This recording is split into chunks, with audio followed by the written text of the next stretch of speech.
مومنو اللہ سے ڈرو جیسا کہ اس سے ڈرنے کا حق ہے، اور مرنا تو مسلمان ہی مرنا، اور کسی شخص میں طاقت نہیں کہ اللہ کے حکم کے بغیر مر جائے۔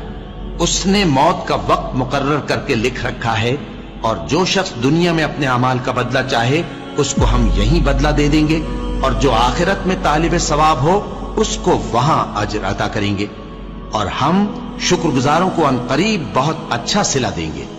ہر شخص کو موت کا مزہ چکھنا ہے، اور تم کو قیامت کے دن تمہارے اعمال کا پورا پورا بدلہ دیا جائے گا۔ تو جو شخص دوزخ سے دور رکھا گیا اور بہشت میں داخل کیا گیا وہ مراد کو پہنچ گیا۔ اور دنیا کی زندگی تو دھوکے کا سامان ہے۔ اے اہل ایمان، تمہارے مال و جان میں تمہاری آزمائش ضرور کی جائے گی، اور تم اہل کتاب سے اور ان لوگوں سے جو مشرک ہیں بہت سی ایذا کی باتیں سنو گے۔ تو اگر صبر اور پرہیزگاری کرتے رہو گے تو یہ بڑی ہمت کے کام ہیں۔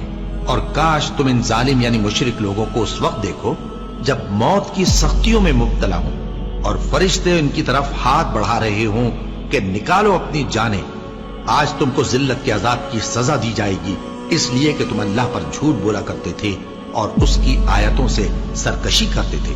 اور جیسا ہم نے تم لوگوں کو پہلی بار پیدا کیا تھا ایسا ہی آج اکیلے اکیلے تم ہمارے پاس آ گئے، اور جو مال و متاع ہم نے تمہیں عطا فرمایا تھا وہ سب اپنی پیٹھ پیچھے چھوڑ آئے، اور ہم تمہارے ساتھ تمہارے سفارشیوں کو بھی نہیں دیکھتے جن کی نسبت تم خیال کرتے تھے کہ وہ تمہارے سفارشی اور ہمارے شریک ہیں۔ آج تمہارے آپس کے سب تعلقات منقطع ہو گئے، اور جو دعوے تم کیا کرتے تھے سب جاتے رہے۔ ان فرشتوں کی قسم جو ڈوب کر کافروں کی جان کھینچ لیتے ہیں، اور ان کی جو مومنوں کی جان آسانی سے نکالتے ہیں۔ پھر جب جان گلے تک آ پہنچتی ہے اور تم اس وقت کی حالت کو دیکھا کرتے ہو، اور ہم اس مرنے والے کے تم سے بھی زیادہ نزدیک ہوتے ہیں لیکن تم کو نظر نہیں آتے۔ بس اگر تم کسی کے بس میں نہیں ہو تو اگر سچے ہو تو تم جان کو لوٹا کیوں نہیں لیتے؟ ہم نے تمہارے لیے موت کو مقرر کر دیا ہے، اور ہم اس بات سے عاجز نہیں۔ ہاں، جب جان گلے تک پہنچ جائے اور لوگ کہنے لگیں اس وقت کون جھاڑ پھونک کرنے والا ہے، اور اس جاں بلب نے سمجھا کہ اب جدائی کا وقت ہے اور پنڈلی سے پنڈلی لپٹ جائے، اس دن تجھ کو اپنے پروردگار کی طرف کھینچے چلے چلنا ہے۔ پھر ایسے مغرور نے نہ تو پیغمبر صلی اللہ علیہ وآلہ وسلم کو سچا جانا اور نہ نماز پڑھی، لیکن جھٹلایا اور منہ پھیر لیا، پھر اپنے گھر والوں کے پاس اکڑتا ہوا چل دیا۔ خرابی ہے تیری، خرابی پر خرابی ہے، پھر خرابی ہے تیری، خرابی پر خرابی ہے۔ کیا انسان یہ خیال کرتا ہے کہ اسے یوں ہی چھوڑ دیا جائے گا؟ وہ اپنے اہل و عیال ہی میں مگن رہتا تھا، وہ تو خیال کرتا تھا کہ اللہ کی طرف لوٹ کر نہ جائے گا۔ کیوں نہیں؟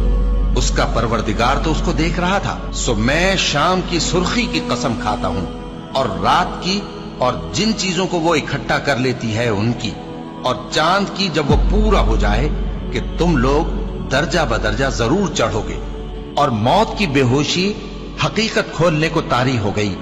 اے انسان، یہی وہ حالت ہے جس سے تو بھاگتا تھا۔ سن رکھو کہ جو کچھ آسمانوں اور زمین میں ہے سب اللہ ہی کا ہے۔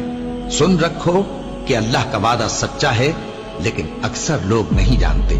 وہی جان بخشتا اور وہی موت دیتا ہے، اور تم لوگ اسی کی طرف لوٹ کر جاؤ گے۔ اور جو مال ہم نے تم کو دیا ہے اس میں سے اس وقت سے پیشتر خرچ کر لو کہ تم میں سے کسی کی موت آ جائے تو اس وقت کہنے لگے کہ اے میرے پروردگار، تو نے مجھے تھوڑی سی اور مہلت کیوں نہ دی تاکہ میں خیرات کر لیتا اور نیک لوگوں میں داخل ہو جاتا۔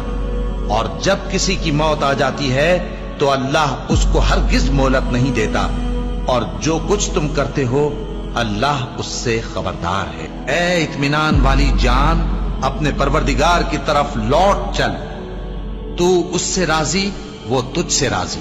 سو تو میرے خاص بندوں میں شامل ہو جا اور میری بہشت میں داخل ہو جا۔